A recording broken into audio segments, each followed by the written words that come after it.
Ser podcast. 4:37, 3:37 en Canarias, como cada semana. A partir de este momento abrimos el juzgado de guardia con Félix Martín, fiscal, a quien ya hemos saludado. La justicia en unos términos los que la podemos entender hasta la parda, Edgar y yo. O sea, esto es justicia para todos. Ya mucho entender. Mucho. Sobre todo en el caso de Edgar y el mío. E incluso nosotros nos prestamos a todos, porque acordaos, chicos, como dice Félix, acordaos, chicos, sí, que nos estuvo usando aquí de cobayas. Que me parece que a mí fue, ¿no?, quien me convirtió en víctima de un delito futuro, y a través de ese ejemplo pudimos ver las luces y las sombras de esa figura jurídica de la que ya nos estuvo hablando alguna cosa, de la prescripción de los claros y de los oscuros y muchas veces de los grises que puede tener esa figura, todo a razón de cómo había salido en una historia de los detectives aquí. Yo creo que nos habíamos quedado, por último, te había propuesto que nos contaras, que analizaras, detallaras los delitos que no prescribían nunca. Efectivamente. A ver si esto nos sirve también para ambientarnos. Siempre ponemos el fragmento de una película, el tráiler de una película. A ver dónde nos lleva esta.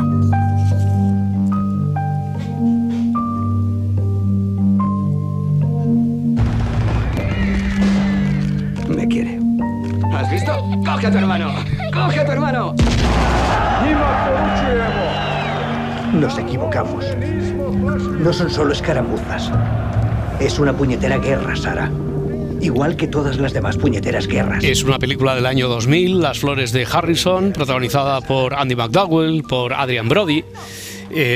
Bueno, todo ocurre tras el derrumbamiento de un edificio. Pues a Harrison, un conocido reportero que cubre la información sobre la guerra de Yugoslavia en ese momento, se le da por desaparecido, y su mujer, que se niega a creer que su marido haya muerto, decide ir a buscarlo a la zona de Croacia, concretamente. Bueno, llega allí y allí se encuentra en medio de la guerra más atroz y cruel que se pueda imaginar. ¿Por qué este fragmento y por qué esta película, Félix? Pues no sé si os gustó. A mí, yo la vi muy jovencito. Y me conmocionó. Y me conmocionó porque a mí me gusta mucho Andy McDowell, no sé, ahora me diréis vosotros. Y lo que me encantó de la película, es que parecía que los ojos de Andy McDowell, de esa sorpresa, a pesar de que ella era periodista y que a pesar de que su pareja era periodista de guerra, esos ojos atónitos a lo que estaba viendo, la degradación de la vida humana, eran los ojos nuestros. Los ojos de... Me parece muy bien esa metáfora, ¿no?, de que se usa la figura de un personaje con su inocencia para reflejar la sorpresa ante la atrocidad infinita. No sé si os gustó a vosotros la película, si... Yo es que no la recordaba, no la vi, me parece. No sé si vosotros la habíais visto. No, yo no. Edgar, Parda, no. Yo la vi, pero tengo recuerdos vaguísimos. Ya, ¿Y qué es lo que más te gustó de...? Que tengo recuerdos vaguísimos, pero me acuerdo de verla, ¿eh? Ah, bueno, vale. Es que hasta los recuerdos son vagos de Edgar, ¿eh? Hasta los recuerdos son vagos. Pero es verdad que ya sabéis que yo borro cassette, que se dice. Ya. No, yo siempre cuento de las películas. Es muy probable que la haya visto Félix, pero que yo recuerdo después detalles también tontos, como dónde la vi y con quién estaba, pero no recuerdo la película. Me pasa con los libros igual. A ti también te pasa con los libros.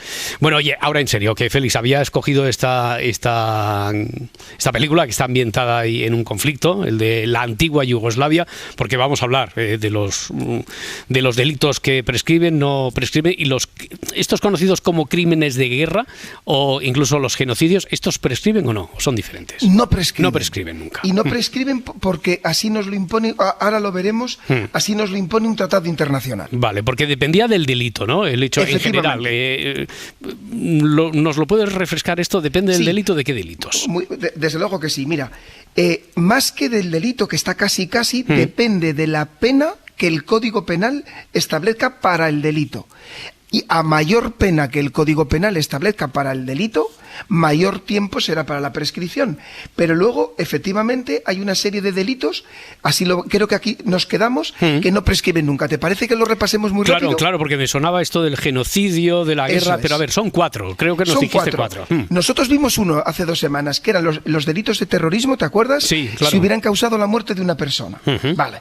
Y nos quedan 3, delitos de lesa humanidad, delitos de genocidio y delitos contra las personas y bienes en caso de conflicto armado, lo que se llama crímenes de guerra, salvo unos casos muy concretos que no. Por tanto, nos quedaría de ver un poco y establecer las diferencias, si os parece, entre lesa humanidad, genocidio y crímenes de guerra. Sí, porque todo lo encuadramos los profanos, la materia, todo lo encuadramos ahí en la guerra, pero parece que hay diferencias. Delitos de lesa humanidad, que escuchamos esto. ¿Qué quiere decir? ¿A qué se circunscribe? Fíjate, los delitos de lesa humanidad implican que tiene que ser un acto cometido, fijaros qué infamia, ¿no?, con la intención de causar el mayor sufrimiento posible o bien de causar un ataque sistematizado o generalizado contra la población civil. ¿Qué actos? Asesinato, exterminio, esclavitud, traslado forzoso, deportación, privación de libertad, tortura, violación, etcétera. Imaginaros de qué estamos hablando. ¿Te parece, Roberto, que hagamos un poco de un repaso para ver dónde dicen, ya sabes que a mí me encanta la historia como a ti, dónde surge el concepto de delitos de lesa humanidad? Sí, porque el de genocidio me parece que nos adelantaste algo y ahora iremos a él, pero el concepto de delitos de lesa humanidad, ¿cómo surge? ¿Dónde? Pues fijaros, hay discusión, hay algunos juristas que dicen que su origen está en la explotación que se provocó por parte de Bélgica en el Congo, las barbaridades que se cometieron allí en el reinado de Leopoldo II, que convirtió pues ese estado, el Congo, en su chiringuito, donde un ejército privado entraba en las aldeas por la fuerza para tomar a las mujeres y a las niñas como rehenes para que los maridos trabajaran gratis en la selva y a cualquier cosa pues les amputaban los brazos, las piernas, o sea, una barbaridad de que algún día tenemos que hablar, ¿no? Según muchos historiadores, fijaros, fue la primera vez en la historia de la humanidad de que surgió una campaña internacional liderada por un diplomático, Roger Cassemen, no sé si lo he pronunciado bien, que fue el que primero que denunció esta situación que estaba sucediendo en el Congo, y dicen que aquí está, fijaros, el origen del primer movimiento global de defensa de los derechos humanos y el concepto de delitos de lesa humanidad. Ya, hay otros autores, otros historiadores que lo situarían en el contexto del Imperio Otomano, ya inicios del siglo XX, ¿no? 1915. Efectivamente. Otros hablan de que es la masacre que Turquía hizo con Armenia alrededor de 1915. Ahí está. También tenemos que hablar un día de esto. Y donde por primera vez, fijaros, siempre pasa lo mismo, ¿no? Aquí se habla, pero no se aplica. Y donde por primera vez se aplicó el concepto fue en los tribunales de Tokio y de Nuremberg después de la Segunda Guerra Mundial, a los que sí que dedicaremos en eso de los juicios de la historia, en esa sección, le dedicaremos un día porque es súper interesante, súper interesante. Es donde primera vez se aplica. Se aplicó también en Ruanda y en Yugoslavia, ¿no? Que es donde nos llevaba esta película elegida de hoy. Donde después se aplica otra vez, porque no aprendemos, como siempre no aprendemos, es en Ruanda y en la antigua Yugoslavia. Ya. Oye, Félix, ahora llegados a este punto, si me permites, yo creo que no es apartarnos del tema del todo, porque además que nos conecta directamente con la actualidad. La denuncia que presentó Sudáfrica contra Israel fue ante la Corte Penal Internacional, buscaba que algún tipo de sentencia, de veredicto en torno a esto, ¿o no? Fijaros, es muy interesante, porque es verdad que genera mucha confusión incluso para nosotros los juristas. Fijaros que existen dos tribunales internacionales a este respecto. La Corte Penal Internacional, de la que hablaremos como un granito de la humanidad, que se crea en 1998, y la Corte Internacional de Justicia, que es una cosa que existe desde principios del siglo XX y es ante la que Sudáfrica presenta la denuncia contra Israel. No es, por tanto, ante la Corte Penal Internacional, sino ante la Corte Internacional de Justicia. Y me puedes preguntar, me adelanto, ¿y qué diferencia hay? Muy importante, la Corte Internacional de Justicia no juzga comportamientos de personas, sino juzga los estados. Por tanto, no puede establecer penas de cárcel. No sé si me entiendes. La Corte Penal Internacional sí, pero la Corte Internacional de Justicia No, simplemente lo que determina, bueno, simplemente o no simplemente, lo que determina la Corte Internacional de Justicia es si un Estado, cuando denuncia a otro, pues si el Estado denunciado ha incumplido el derecho internacional, pero no juzga personas. Mientras que la Corte Penal Internacional, la que se crea en 1998, sí que puede juzgar comportamientos de personas e imponer condenas de prisión. Oye, cuando enumerabas delitos que no prescriben nunca de lesa humanidad, de genocidio, lo digo porque también yo creo que la mayoría de nosotros puede haber una confusión y creer que genocidio es como una, entendamos, pata de los delitos de lesa humanidad. No, desde luego, no. Es una categoría independiente. Claro, ¿cuál es la definición jurídica de genocidio? Fijaros, esto se define, obviamente. La historia tiene cosas tan curiosas, ¿no? Ya todo el mundo sabemos lo que pasa en la época nazi y casualmente es tal la indignación, el shock colectivo de lo que ha sido capaz de hacer el hombre en los años 40, que es a finales de la Segunda Guerra Mundial, chicos, cuando surge como una conciencia universal de que esto no puede suceder, tenemos que crear ordenamientos jurídicos que prevengan y que definan este tipo de conductas, y ya nos podemos ir a 1948 para que se defina en una convención internacional el genocidio y dicen que es un delito perpetrado con la intención de destruir total o parcialmente a un grupo nacional, étnico, racial o religioso. Es decir, que aquí no hay debate, no hay discusión histórica sobre cuál es el origen del delito de genocidio como tal, la figura que surge a partir del holocausto judío realizado por la Alemania nazi, ¿no? El padre, que sé que a ti estas cosas te gustan, el padre del concepto, que ojalá no hubiera tenido que acuñarlo, yo no le conocía, Rafael Lemkin, es un profesor polaco de origen judío que en su obra en 1944, El poder del eje en la Europa ocupada, es el que, exponiendo todas las atrocidades cometidas por los nazis, es este autor el que habla del término genocidio, que viene del sustantivo griego genos, que quiere decir la raza o pueblo, y del sufijo latino cide, que significa matar. Y aquí es donde viene la creación de la palabra, que luego se incorpora en los convenios internacionales con el concepto de genocidio. Oye, y esto es igual que lo que nos has comentado respecto al delito de lesa humanidad. ¿El delito de genocidio también se juzga por la Corte Penal Internacional o no? Sí, se juzga por la Corte Penal Internacional con matices, fijaros, qué interesantes, ¿vale?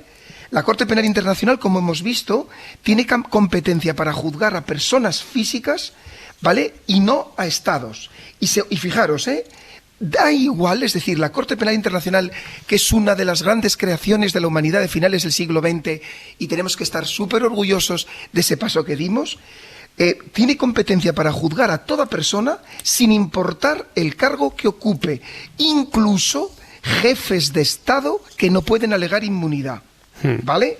Y tercera cosa, además de poder juzgar a los ejecutores materiales de los delitos, chicos, también pueden juzgar a sus superiores jerárquicos, aunque no se mancharan físicamente las manos. Ya me entendéis, si se prueba que se dieron órdenes. El problema es que no todos los países han firmado, se han adherido a la Corte Penal Internacional, al Estatuto de Roma. Ya. Por ejemplo, os podéis imaginar qué países pues no han firmado el Estatuto de Roma. Ya, porque, Félix, aparte del holocausto judío, que da incluso lugar al término, ha habido otros genocidios, no nos vamos a poder detener en todos a lo largo de la historia, pero ha habido otros genocidios condenados así, sentenciados así por los tribunales. Muy rápidamente, mira, vamos a ir de los 70 a los 90 y vamos a recorrer parte del globo terráqueo. 1975, los Jemeres Rojos, Pol Pot, ¿os suena? Sí. Se calcula que durante los 4 años, entre el 75 y el año 80, que se acabó con la invasión del país por Vietnam, murieron más de 1,5 millones de personas, un 25% de la población, Pues vale, por tribunales internacionales fueron condenados Cain Wek Eab, perdón que yo no sé decirlo bien, alias Dutch, líder de los Jemeres Rojos, fue condenado a cadena perpetua por genocidio en 2012, muriendo en prisión en 2020, o Nguyen Chena y Kien Sam Tam, 2 altos cargos de los Jemeres Rojos, que fueron condenados en 2018 a cadena perpetua por genocidio. ¿Qué es lo importante de aquí? más de 40 años después de los hechos, porque no prescriben. No prescriben. Nunca. Oye, ¿y de ahí ya saltamos entonces a los 90? A los 90. A los 90, al genocidio bosnio. A Bosnia y a Srebrenica y a todo lo que pasó. Ya. Como bien sabéis, tras la desintegración de Yugoslavia en 1991, arranca una terrible guerra en Bosnia del 92 al 95, en la que se cometieron numerosas violaciones de derechos humanos, en las puertas de Europa y ante la paralización de Europa.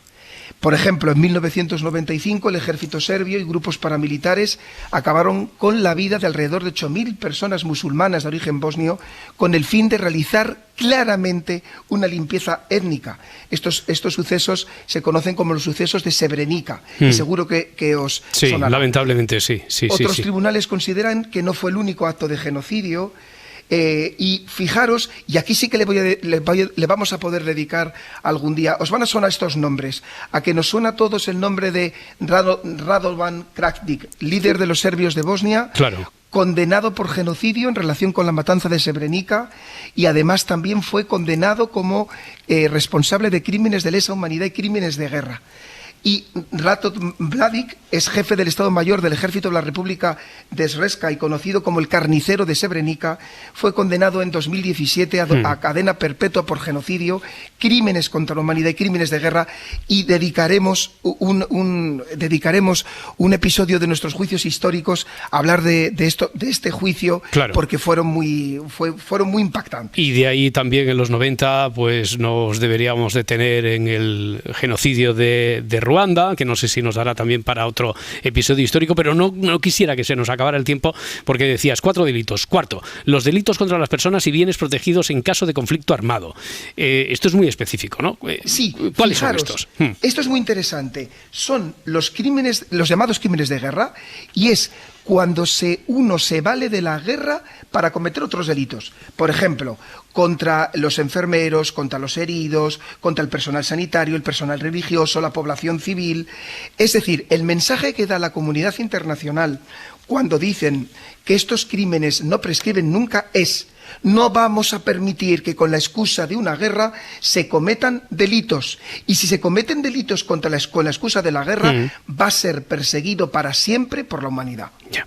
Es que me gustaría abordar, ya nos dijiste que más que los plazos tienen que ver con el tipo de delito cometido, y que se dan algunas paradojas de difícil justificación lógica, que no sé si eso a los juristas os crea algún tipo de debate. Por ejemplo, 2 situaciones que son de hecho idénticas. La muerte de una persona en un caso por asesinato, y en otro que se declare que ha sido por terrorismo. Cambia totalmente, ¿no?, la situación. Cambia. Porque fijaros, y se ha producido esta paradoja, Fijaros, si se produce la muerte de una persona en un atentado terrorista, no va a prescribir nunca, y si se produce la muerte de una persona por un asesinato, el criminal se da la fuga y aparece pues más de 20 años después, estaría prescrito. Y el hecho para la familia de la víctima es el mismo, es la muerte. ¿Vale? Entonces, fijaros esas paradojas y ese carácter poliédrico del derecho, ¿no? Un mismo hecho, en función de las circunstancias, nuestro Código Penal establece que cuando es en un contexto de delito terrorista, pues le da el plus de que es un delito imprescriptible. Ya, imaginemos, por aquello de las paradojas, se comete un asesinato por un grupo, además formado por 3 personas. Las 3 personas están implicadas en el mismo grado, Uno siente arrepentimiento y a los años antes de que haya prescrito se presenta, confiesa, dice: yo lo cometí. Los otros huyen, se esconden y los encuentran a los 20 años, cuando ya ha prescrito. Efectivamente. ¿Qué pasa? El primero será condenado y los otros 2, cuando ya ha prescrito el delito, al menos en nuestro entorno, no se les puede condenar absolutamente. No se les puede condenar, para nada. ¿Cuándo empieza a computarse la prescripción? Pues fijaros, la prescripción comienza a computarse desde el día en que se haya cometido el delito, ¿vale? Y si es un delito continuado, desde el día en que se haya cometido el último de los delitos, ¿vale? Ya. Ahí es. Sin embargo, y de aquí, esto es muy interesante, hay en determinados delitos, aborto, lesiones, homicidio, contra la integridad moral, etcétera, que cuando la víctima es menor de 18 años, los términos se computarán desde el día en que esté ya alcanzado la mayoría de edad, y si fallece antes de alcanzarle, a partir de la fecha del fallecimiento. Y aquí viene algo muy importante que ha sido modificado recientemente. En los delitos de tentativa de homicidio, de lesiones el 149, en los delitos contra la libertad sexual y en los delitos de trata de seres humanos, cuando la víctima es menor de 18 años, los términos se computarán desde que la víctima cumpla los 35 años y si fallece antes de alcanzar esta edad, a partir de la fecha del fallecimiento. Esa es la principal novedad que se ha introducido recientemente. Es ¿Sabéis esto a qué ha obedecido? Me imagino que los oyentes pues lo han podido seguir, ¿no? Los delitos contra la libertad sexual es muy frecuente que la víctima, si la ha sufrido en la infancia, pues por un mero acto reflejo de supervivencia, bloquea el recuerdo, y ese bloqueo, de eso también tenemos que hablar un día, porque es muy interesante el mecanismo psicológico y terrible, ¿no?, de lo que la violencia sexual hace. Bloquea el recuerdo de la persona y a lo mejor 20 años después, cuando es adulto y está en un entorno seguro, por cualquier cosa accesoria, chicos, la persona de repente vuelve a recordar y le aflora todo lo que sucedió. Aunque a nosotros, desde nuestro punto de vista, nos parezca imposible, esto es muy, muy frecuente. Sí, mira, hemos recuperado de documentación un momento, lo contaban así, cuando se aprobó las particularidades estas de la Ley de Protección contra la Infancia. Es una pieza que hicieron en Televisión Española, donde además habla algún experto sobre esto que estabas comentando. La ley obliga a comunicar cualquier sospecha. José Ramón fue víctima de su padre y sufrió abusos en el colegio. Se autoprotegió. Yo no lo recordé hasta los 37 años. O sea, mi cerebro lo enterró bajo kilos de hormigón, y a los 37 años empecé a tener flashes. Yo empecé la terapia a los 39, con lo cual empecé a recordar realmente y a profundizar en el tema pues a partir de los 40. Las organizaciones piden que estos delitos no prescriban. La ley ha fijado que los plazos cuenten a partir de que la víctima cumpla 35 años. José Ramón tiene 49 y sigue viniendo a terapia. Cuando lo detectamos a tiempo y trabajamos con el niño, no hay secuelas prácticamente. En cambio, tenía muchos adultos con secuelas muy importantes y graves. Trabajar eso y trascender eso costaba años, mientras que un niño se recoloca enseguida. Un niño se recoloca enseguida, sí, tenía mucho que ver con lo que nos estabas comentando. A mí es que hasta que no se aprobó esta peculiaridad, recuerdo que cuando en la radio aquí hablábamos de este tipo de delitos, hablábamos, por ejemplo, con nuestra corresponsal en Reino Unido y nos decía, no, aquí no prescriben nunca, aquí no se ha conseguido eso de momento, pero el matiz introducido, desde luego, le da otro cariz. Ha sido, yo creo que de gran relevancia, ¿no?, de gran importancia, Félix. De gran importancia y una manera de empoderar y de proteger y de empatizar mucho más con las víctimas, sin ninguna duda. Bueno, pues tendremos que seguir hablando. Nos quedan juicios históricos. También hay algo que reclaman mucho los oyentes, que recuerdan cuando hiciste aquel recorrido por los principales conocidos, mediáticamente incluso, algunos hasta literariamente, psicópatas de España y del mundo, o sea que nos queda... Pues lo tengo en cuenta, desde luego que sí. Vale, pues abriremos el juzgado de guardia la próxima semana. Félix Martín, fiscal, un abrazo, amigo, muchas gracias. Abrazo enorme. Buenos para días, todos. Hasta luego. Adiós.